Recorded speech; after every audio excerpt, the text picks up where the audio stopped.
Hello बच्चों, क्या हाल चाल। तो कैसे हो आप लोग। तो बच्चों, यहाँ पे प्रश्न है हमारे पास, भारत के प्रधानमंत्री की भूमिका की आलोचनात्मक व्याख्या करें। यानी कि प्रश्न क्या है हमारे पास, जो हमारे भारत के जो प्रधानमंत्री है ना, अभी जो तत्कालीन में जो प्रधानमंत्री है श्री नरेंद्र मोदी, उनकी जो भूमिका है यानी कि वे जो कार्य सब जो करती हैं, उनकी आलोचनात्मक व्याख्या करना। ये प्रश्न कितने मार्क्स का है? तो ये प्रश्न 5 मार्क्स का है। ठीक है, ये प्रश्न से आपको पूरे के पूरे 5 अंक मिलने वाले हैं। तो आइए अब इस प्रश्न का उत्तर देखते हैं। वैसे हम बताना चाहते हैं कि एक बच्चे का कमेंट आया था, वही ये प्रश्न पूछे थे कमेंट में। तो हम वे बोले थे कि आप वीडियो बना के आप डाल दीजिए, तो हम यहाँ पे वीडियो बना रहे हैं। आपका भी कोई प्रश्न हो तो आप सब कमेंट में जरूर पूछिएगा। हम उस पे जरूर कोशिश करेंगे कि नेक्स्ट वीडियो उस पे हम बनाए। ठीक है, तो अब इसका उत्तर देखते हैं। तो भारत का प्रधानमंत्री देश की कार्यपालिका का प्रमुख होता है। यानी कि हमारे जो भारत के जो प्रधानमंत्री हैं ना, वे हमारे देश की कार्यपालिका जो होती है, उनका प्रमुख होता है। ठीक है, और शासन की दिशा तय करने में उसकी भूमिका सबसे महत्वपूर्ण होती है। यानी कि शासन की जो दिशा है ना, कहाँ पे क्या करवाना है, कहाँ पे कैसे होगा नहीं होगा, इंटरनेशनल वॉर, ये वो जितना कुछ भी है, वे सभी तय करने में उसकी भूमिका यानी कि हमारे जो प्रधानमंत्री है उनकी भूमिका सबसे महत्वपूर्ण होती है। प्रधानमंत्री मंत्रिपरिषद का गठन करता है, मंत्रियों को विभाग बांटता है और सरकार की नीतियों का नेतृत्व करता है। यानी कि हमारा जो प्रधानमंत्री है ना, वे मंत्री परिषद जो होते हैं उनका गठन करते हैं, यानी उनको बनाते हैं, उनमें कौन कौन से व्यक्ति होना चाहिए ये सभी करते हैं।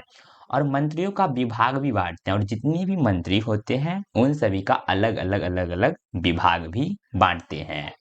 और सरकार की नीतियों का नेतृत्व करता है, यानी कि जो भी सरकार की जो नीतियां है, कानून है, नियम कानून, उन सभी का भी नेतृत्व करता है। और उनको और जो जो मंत्रियों को जो जो कार्य बांटा गया है उन सभी पे भी ध्यान रखता है, क्या ये कार्य सही से हो रहा है या नहीं, और भी सारा कुछ देखभाल करते हैं। वह संसद में सरकार का प्रतिनिधित्व करता है और तथा राष्ट्रीय और अंतर्राष्ट्रीय स्तर पर देश की आवाज बनता है।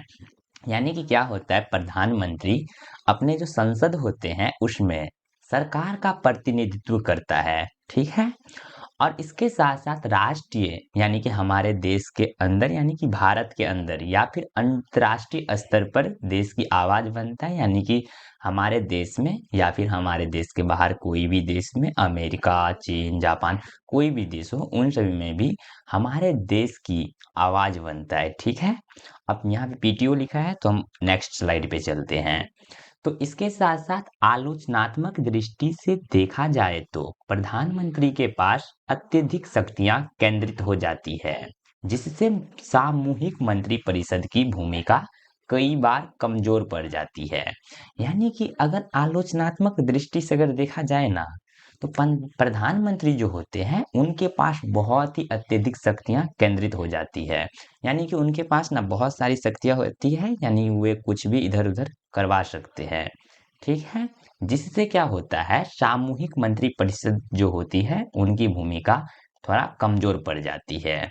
ठीक है, यदि प्रधानमंत्री मजबूत व्यक्तित्व वाला हो तो राज्य की स्वायत्तता और विपक्ष की भूमिका भी सीमित हो सकती है। यानी कि अगर प्रधानमंत्री कुछ ज्यादा ही मजबूत व्यक्तित्व वाला हो ना, तो क्या होगा, जो हमारे जो राज्य है, जैसे बिहार राज्य, जितने भी राज्य हैं, तो वे सभी राज्य की स्वायत्तता और विपक्ष जो होती है उसकी भूमिका भी थोड़ा सीमित हो जाती है।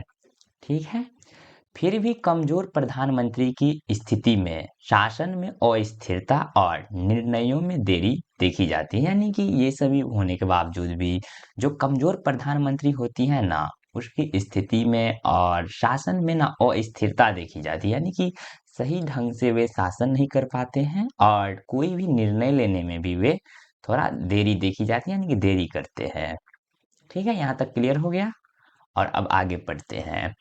तो इस प्रकार प्रधानमंत्री की भूमिका अत्यंत अत्यंत प्रभावशाली है। यानी कि अगर ये सब देखा जाए तो इस प्रकार से प्रधानमंत्री जो है हमारे देश के, उनकी भूमिका यानी कि उनकी कार्य बहुत ही अत्यंत प्रभावशाली है, परंतु इसका लोकतांत्रिक संतुलन मंत्रिपरिषद, संसद और विपक्ष के सहयोग से ही बना रहता है, बना रह सकता है। यानी कि क्या होता है, इसका जो लोकतांत्रिक संतुलन है ना, यानी कि हमारे जो प्रधानमंत्री है और हमारे भारत में जो लोकतंत्र है, इनका अगर संतुलन होगा तो इनके लिए मंत्रिपरिषद, संसद और विपक्ष जो है, इन सभी का इनमें सहयोग भी चाहिए हमारे देश में जो लोकतंत्र चल रहा है उनका संतुलन के लिए।